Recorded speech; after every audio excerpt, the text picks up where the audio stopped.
Hey everybody.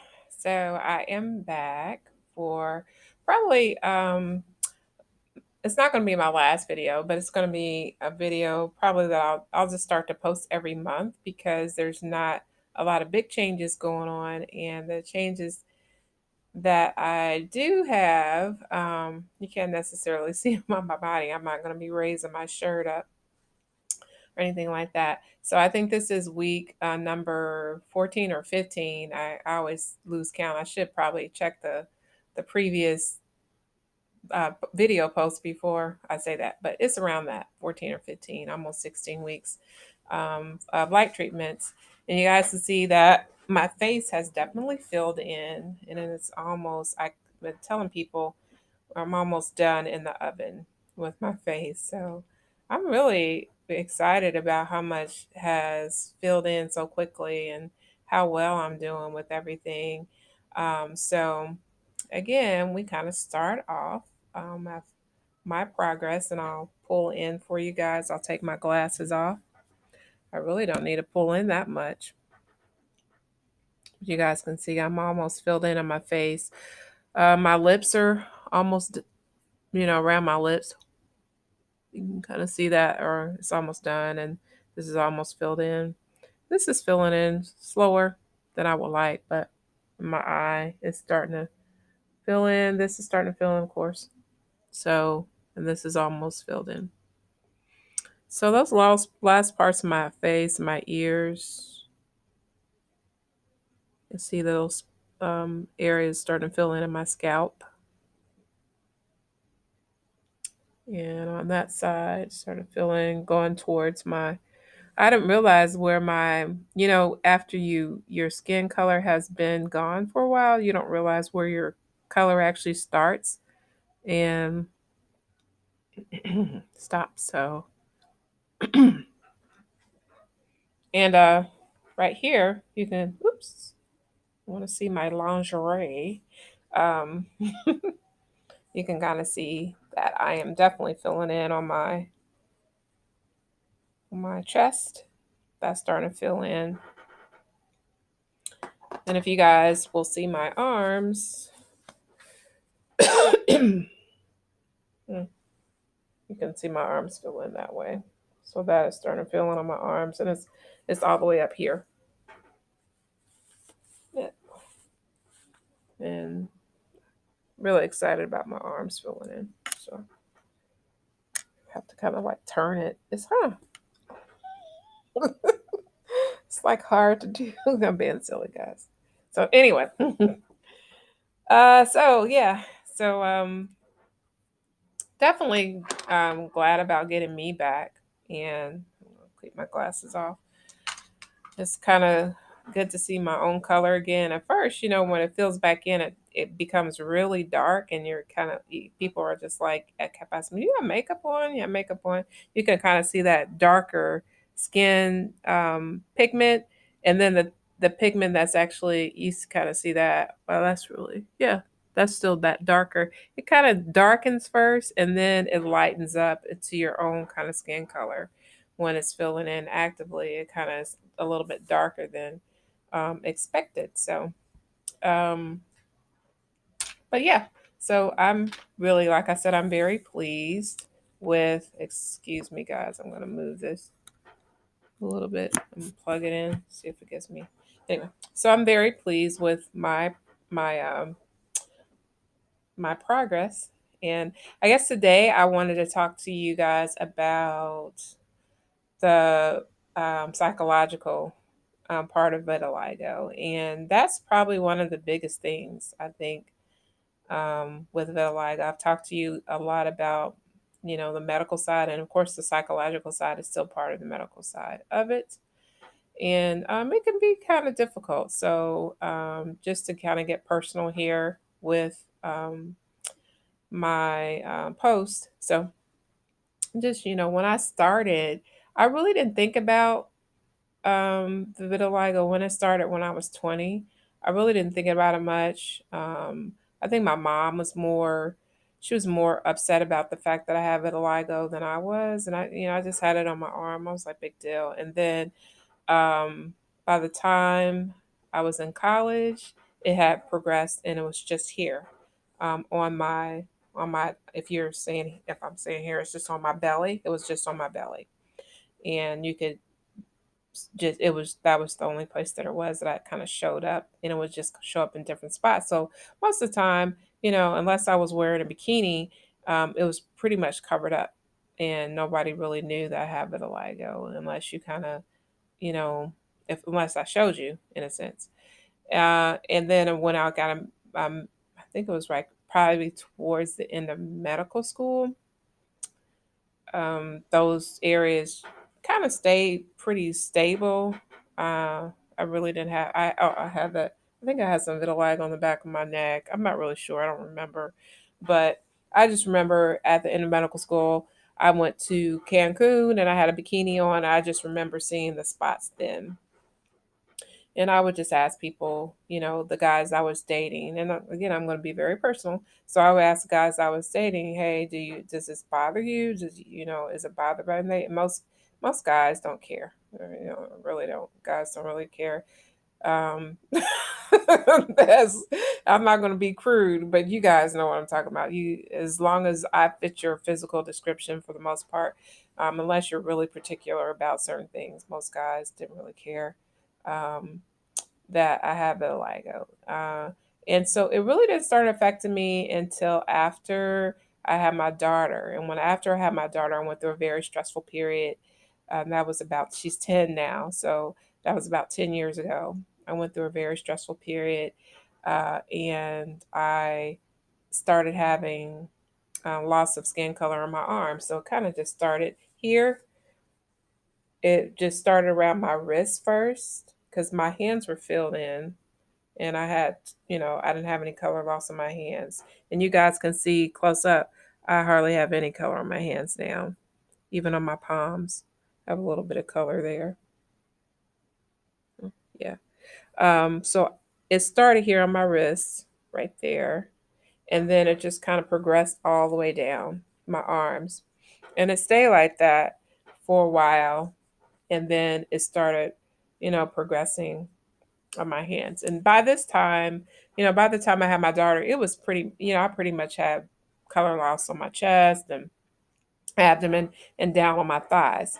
But I could always cover that up with clothes. So it really wasn't a big deal. But when it started, affecting my hands and affecting things that were visible, then that's when you got the looks. And I think you, most of the time, I did not notice anybody, you know, looking at me. I wasn't thinking about my vitiligo, put it that way. I never thought about my vitiligo until somebody actually pointed it out to me by how they either treated me or what they said to me. And then I would be like, oh, yeah, I have vitiligo. Right. I forgot about that. And so I think the crudest things that have happened, most of the time people um, would just be like, and like if they got in the elevator and they would say, "Oh, what happened to you? Did you burn yourself, or did you, why, what happened? What did you?" Those are pretty bad burns, and I would just, especially on my hands, I would be like, "No, it's vitiligo." And sometimes, if I was in a bad mood or if I really didn't feel like being bothered, I would just look at them and say, "No, it's not a burn," and I wouldn't give any other explanations. However, I've had pretty crude people, especially by the time it started going up to my face. Um, and let me just go back. So, by the time about 2 years ago when it really started going fast, I really didn't have any. I probably had a little bit here. You could kind of see it around my neckline. And you could notice, like, if I wore a summery shirt or a shirt that, showed like this one, like if I wore this, if you guys can see this, you can kind of see it around my neckline. But then about 2 years ago, it really just took off and went all my arms, face, it's almost like I was almost completely white. I like had no skin color left. Like if you saw me, I probably have, patches on my back that are normal color and around my neck, and that was it. So most of my face was gone. You guys saw how I started. And of course, my hands are still. It totally completely removed all skin color. It just went so quickly. I was just honestly, I would wake up the next morning and more skin color was gone, and I couldn't keep up with how fast I was losing color. So the crudest places I would have reactions to my skin color, and I don't mean to offend anybody, but it doesn't matter what race you are, black, white, Asian, um, were in makeup stores because I'm not a huge makeup fan, but I like wearing make I would like wearing makeup, and I would always have it because my face was always changing. I would always have to try new things, or figure out what's the next step, or what's the thing I'm going to try next in order to, if I do want to have no spots, what's the best thing to try. And people, and when I go to Sephora, when I go to makeup stores, uh, people would tend to, you know, people would, the store associates necessarily wouldn't help me, or they were very kind of standoffish, like, what are you even kind of in here for? And some, not all, but sometimes, and or um, people who really didn't understand what I was kind of going through, or I don't know. It was just, um, or people who didn't understand what vitiligo was. Mothers would pull their children away from me, and so they didn't. I guess if they thought it was contagious, or if they thought that if they rubbed up against me, or if they thought it was I don't know. It's, they would just wouldn't want their children. I could see them pull their children towards them, which I thought was very teaching children something that's not necessarily positive. You would think, okay, you want your child to learn that? Okay, great. So, let's see. Also, when people would get drunk, so I don't know if you guys ever heard the term "a drunk man never lies." And usually, when you get drunk, you really show who you really are inside. And it always happened on a cruise ship. I would always be on a cruise ship, and I guess because people can get just drunk as they want to on a cruise ship, and so um, just crew. Most of the honestly, and it's I hate to say it, but most of the meaner things have come from women, from other women. And there was a woman behind me in line. We were lining up to go eat, and she just mooed the whole time. She was like, moo, moo. And I knew what she was doing, but she was drunk, and I don't like to engage drunk people that much. And so I basically ignored her. But she really actually followed me the whole time and almost harassed me during that whole time. I guess she just wanted to make sure that I knew that she was saying something to me. Um, and then other times, people are who are drunk. You're the most, it was a guy. You're the most beautiful thing, even though you have spots all over. But even though he was trying to be nice, it still kind of, it still makes you remind you, because for the most part, for me, I wasn't necessarily thinking at the time. I'm like, I'm like, okay, am I going to get in the pool? What am I going to do next? Am I going to go for an excursion? And then you kind of always are brought back to the fact, oh yeah, I have vitiligo. And so and people are watching, and sometimes you know will get the looks and the stares, and you tend to ignore the stares, but you start to do it, and kind of internalize it. Children can either be very, very cute, or sometimes very mean, or sometimes scared of you. It just really depends what children are going to do, and their reactions to you. And so I try not to take children's uh, reactions to me um,